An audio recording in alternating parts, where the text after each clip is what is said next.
Think about the last time you really wanted something. Maybe it was a job, a relationship, a goal you'd been working toward for months, maybe years.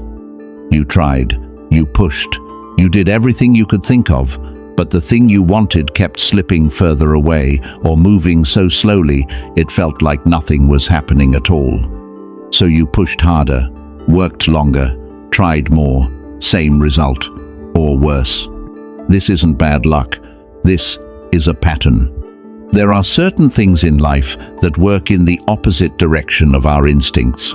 Our instincts say, want more, try harder. But reality says, some things only come when you stop running after them. Not because life is cruel or random, but because there's a fundamental difference between effort that comes from clarity and effort that comes from fear, desperation, or the need to control everything around you.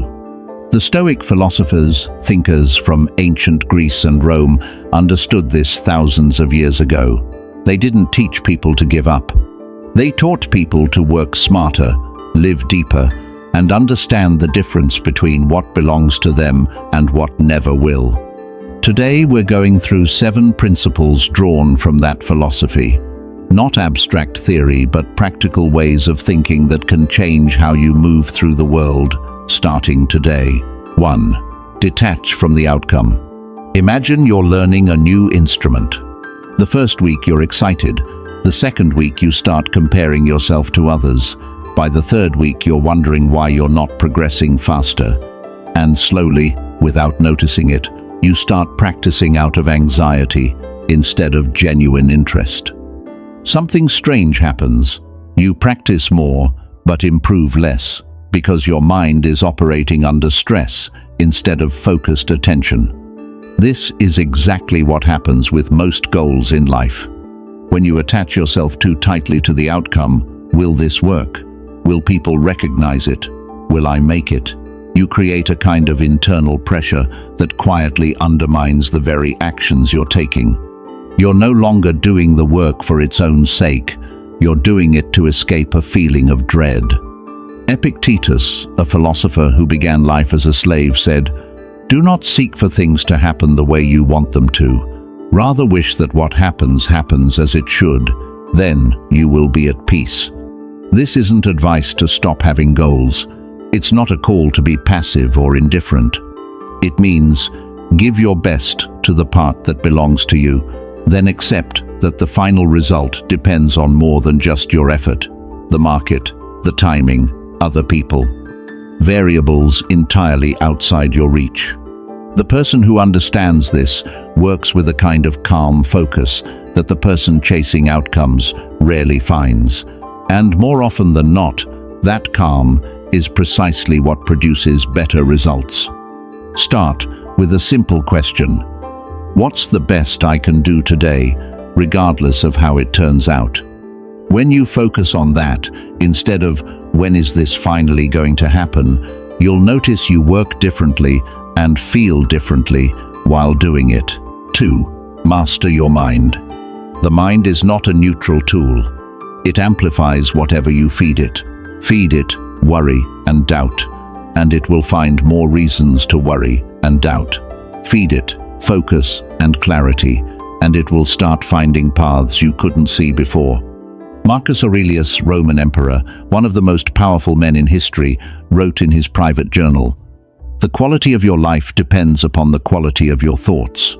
What's remarkable is that he wasn't writing this to teach anyone. He was reminding himself, because he knew that even with all that power, the one thing he could actually control was how he thought about what happened to him. Consider 2 people facing the same setback, say, losing an important client. The first person thinks, "I failed. I'm not good enough. Everything is falling apart." The second thinks, "That didn't work. I need to understand why and adjust." Same event.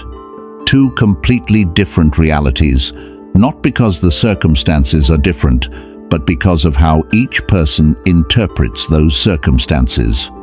Mastering your mind doesn't mean pretending everything is fine. It doesn't mean suppressing emotions or denying difficulty. It means becoming an observer of your own thoughts, rather than being pulled along by them. You notice when your mind starts spiraling into anxiety, and you have the capacity to pause, ask a different question, and redirect your attention. This is a skill. It requires daily practice in small moments, in ordinary situations, long before the big ones arrive. 3. Trust in right timing. We live in a world designed to destroy patience. Almost anything can be delivered tomorrow. Any question can be answered in seconds. Every piece of information is instantly available. We've been conditioned to expect quick results, and when they don't arrive on schedule, we assume something is wrong.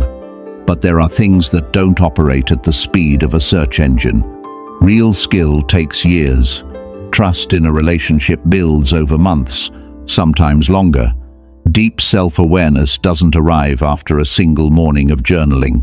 And the opportunities that genuinely matter, they rarely arrive when you feel most emotionally ready. They arrive when you're most practically ready. Epictetus wrote, "No great thing is created suddenly." This isn't consolation for people who are slow. It's a description of how things actually work. Think about a craftsman learning woodworking. The first year, almost everything he makes has visible flaws. He knows it. He keeps going anyway. The second year, fewer flaws. The third year, people start asking him where he learned. Nothing dramatic changed except that time passed, and he showed up consistently during that time. There's a version of patience that is just waiting and hoping. That's not what this is. The Stoic version of patience is continuing to do the right work, showing up with full attention, even when results aren't visible yet. Trusting not blindly, but based on the logic that compound effort over time produces outcomes that impatient effort never reaches. Time isn't your enemy. For the things that matter most, it's a requirement. 4. Act with purpose, not fear. There are two kinds of energy behind any action. The first, you act because you believe in what you're doing. You know where you're going. Each step is a conscious choice that reflects who you are and what you value. The second, you act because you're afraid of what happens if you don't. Afraid of being left behind. Afraid of failing. Afraid of what others will think. From the outside, both can look identical. Both people are busy. Both are working hard. But the results diverge over time. Action from fear tends to produce rushed decisions, commitments that don't quite fit, paths chosen not because they align with what you want, but because they offer an escape from discomfort. And the people around you, even if they never say it, often sense the difference. Desperation has a quality to it. It repels the very things you're reaching for. Epictetus said, "First say to yourself what you would be, and then do what you have to do." Notice the order. Not do things and figure out who you are later. Know who you are first, then act from that foundation. When you're clear about your values, what genuinely matters to you, the kind of person you're working to become, decisions get much simpler. You stop chasing opportunities you don't actually believe in. You stop saying yes to things that don't fit just because you're afraid of missing out. You move more deliberately, but in the right direction. 5. Release the need for control. This is one of the hardest lessons in Stoic philosophy and one of the most freeing. Most of us spend a significant portion of every day worrying about things we cannot control. What others will think of our choices, where the economy is headed, whether our plans will unfold as expected, whether someone else will change. These worries feel productive, as if worrying hard enough can somehow prevent bad things from happening. But in reality, they only drain you without changing anything. Marcus Aurelius ruled an empire. He faced wars, plagues, betrayal, and personal loss on a scale most of us will never experience. Yet in Meditations, the private journal he kept for himself, he returns again and again to the same reminder. Focus on what is within your reach. Release what isn't. Epictetus put it more directly. Freedom is the only worthy goal in life. It is won by disregarding things that lie beyond our control. Sit with that for a moment. True freedom isn't the ability to control everything around you. It's the state of no longer needing to. When you stop spending energy trying to control the uncontrollable, something shifts. That energy previously trapped in worry, in micromanaging, in anxious anticipation, becomes available for the things you can actually influence.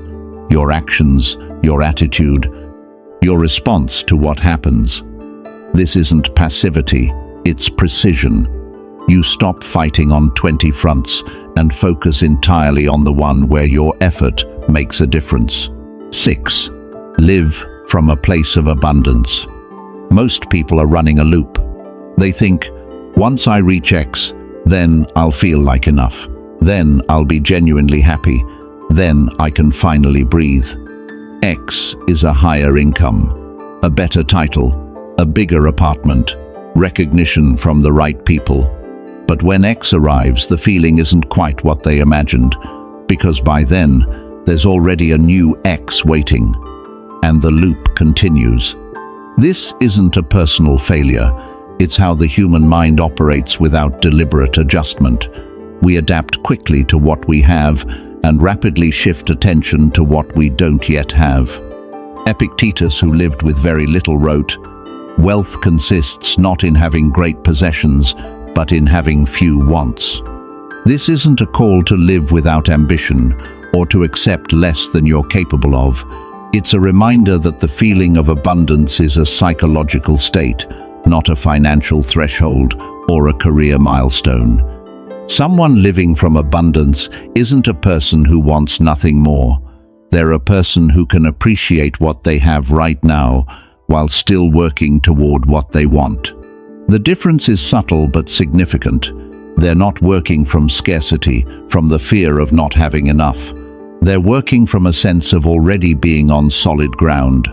And those two starting points produce entirely different actions, entirely different decisions, and entirely different results over time. The practice starts simply. Instead of beginning each day with a mental inventory of everything you lack, spend 1 minute acknowledging what you already have, not as a technique to suppress ambition, but as a reminder that the foundation beneath you is more solid than it often feels. 7. Do the work, then let it go. Seneca wrote, "Effort and patience will achieve more than force and anxiety." This is the final principle, and perhaps the most practical one for daily life. Every action has two parts, the part you do and what happens after you've done it. The most common mistake is continuing to grip the second part even after it has left your hands entirely. Think about someone who sends out a job application. They write the best resume they can. They prepare thoroughly for the interview. They show up, answer honestly, and give a genuine account of themselves. Then they wait. But instead of waiting with any kind of peace, they check their email every hour. They replay every answer they gave in the interview. They lose sleep. They construct every possible scenario in their head, from the best to the worst. None of that activity changes the outcome. It only exhausts the person waiting. Once you've done your part, the rest is no longer your part. The only thing left to do is bring the same quality of attention to whatever comes next. The Stoics called this amor fati, a love of what comes, including outcomes that disappoint. Not because they didn't care, but because they understood that every result, good or bad, carries within it either a lesson or a new direction. The person who works this way doesn't necessarily do more, but they work more clearly, with less waste. And more importantly, they don't burn out on things they were never able to control in the first place. 7 principles. But they all point to the same core truth. Know clearly where the line is between what belongs to you and what doesn't. Then bring everything you have to the part that belongs to you and release the rest. Simple to say, but most of us do the opposite almost all the time. We spend very little energy on what we can control, our actions, our attitude, our focus, and enormous energy on what we can't, the judgments of others, the speed of results, the uncertainty of the future. Stoics weren't people without emotion. They weren't cold or detached from the world around them. They were people who had learned not to let things outside their control steal the peace inside them. They still cared, still tried, still had ambitions and desires. But they refused to let the uncertainty of outcomes degrade the quality of their actions. And that not luck, not talent, is what makes the real difference over a lifetime.